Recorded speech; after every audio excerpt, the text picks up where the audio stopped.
woykat bii di Coumba Gawlo Seck daa décidé bàyyeegum lii di musique bi moom si boppam nag moo biral xibaar bi ne day jël benn pause si carrière am ndaxte wér gu yaramam moo ko laaj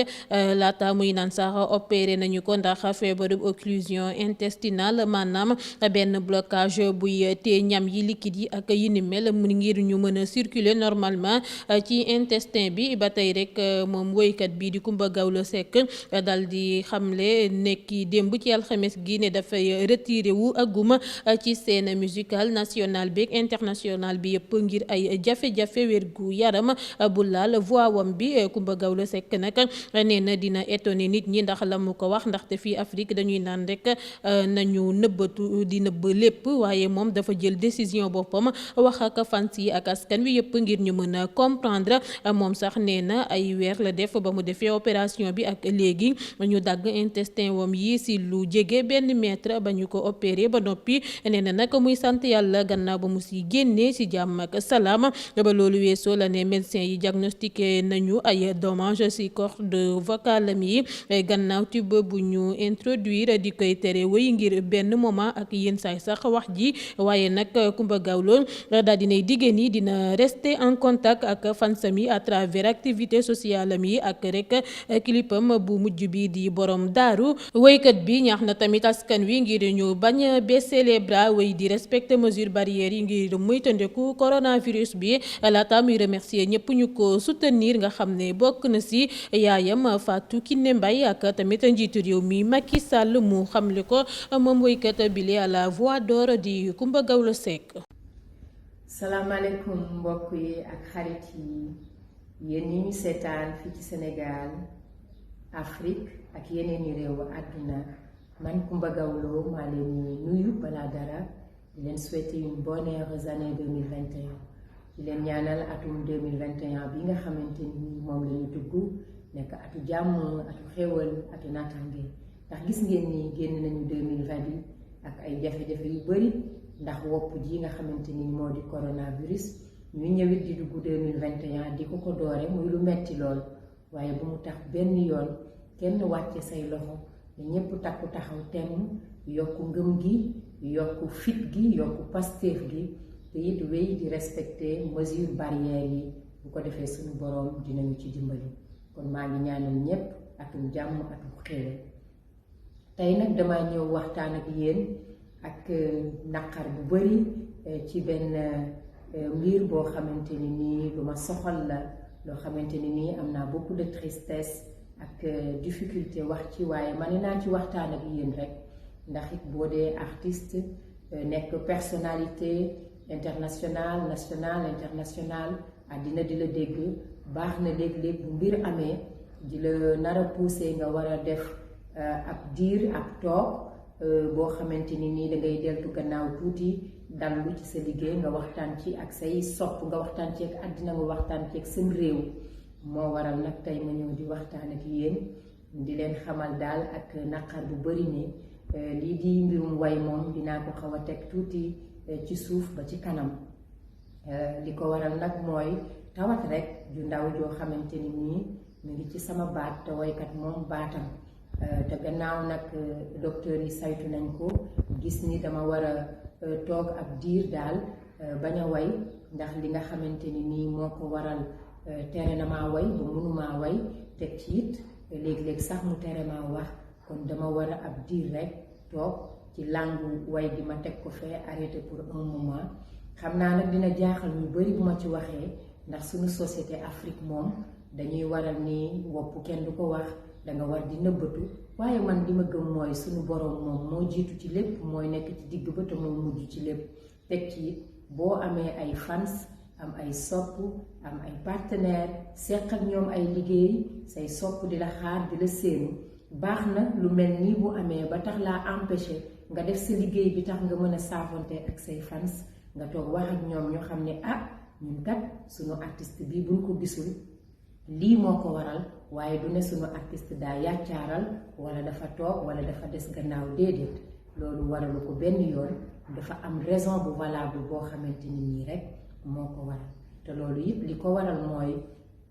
ay weer ci gannaaw dama amoon wopp ju ñuy wax occlusion intestinale maanaam samay boutique fasu dafay faral di dal nga jékki-jékki say boutique jaxasoo wala mu fasu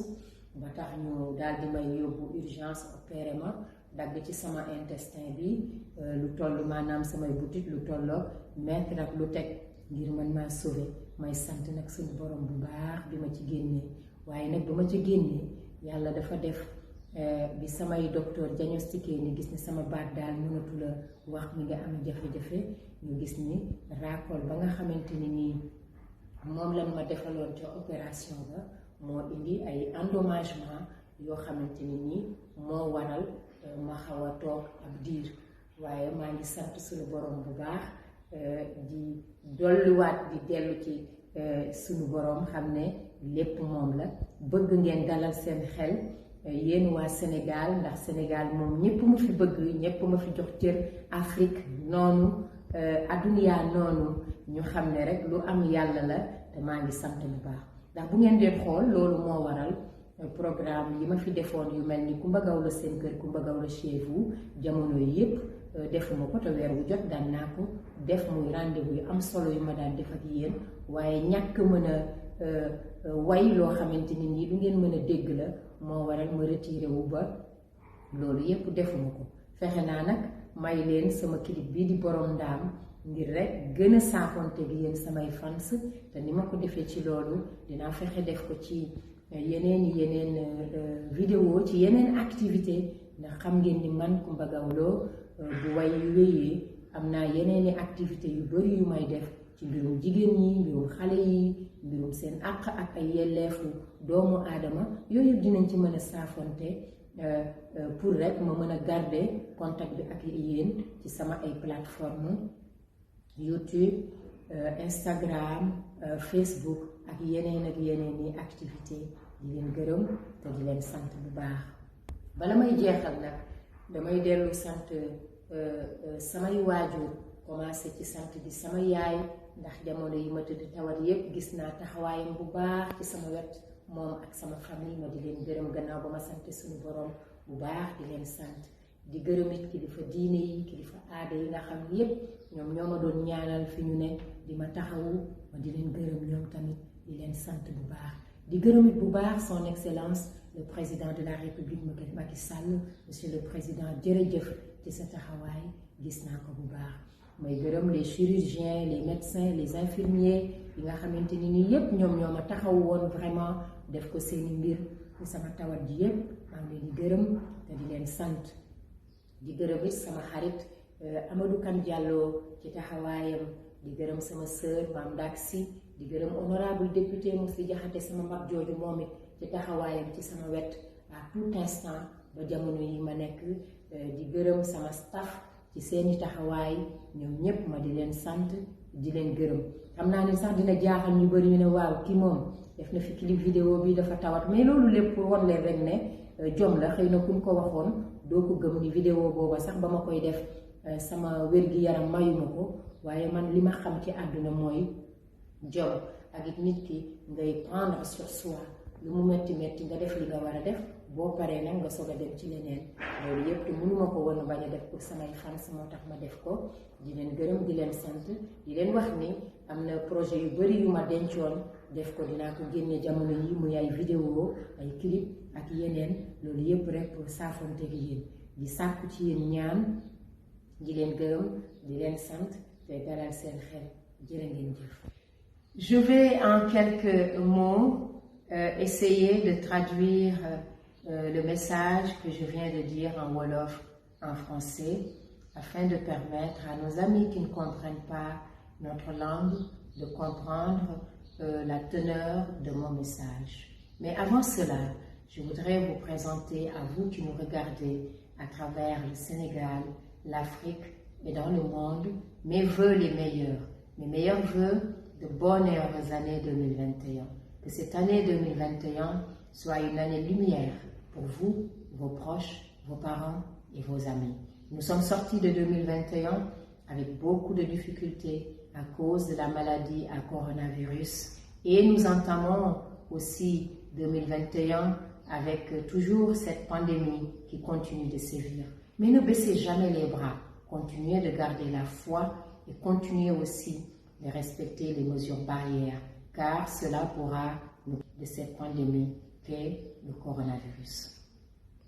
Chers amis, chers fans, vous qui me regardez à travers le Sénégal et en Afrique et dans le monde, je disais tout à l'heure que c'est avec beaucoup de tristesse que je viens vous annoncer mon retrait pour un moment de la scène musicale due à des problèmes de santé. Cela va vous étonner que j'en parle, puisque chez nous en Afrique, il faut tout cacher. Mais je pense que non, il faut parler à ses fans, il faut parler aux populations afin qu'ils puissent comprendre. En fait, je me retire de la scène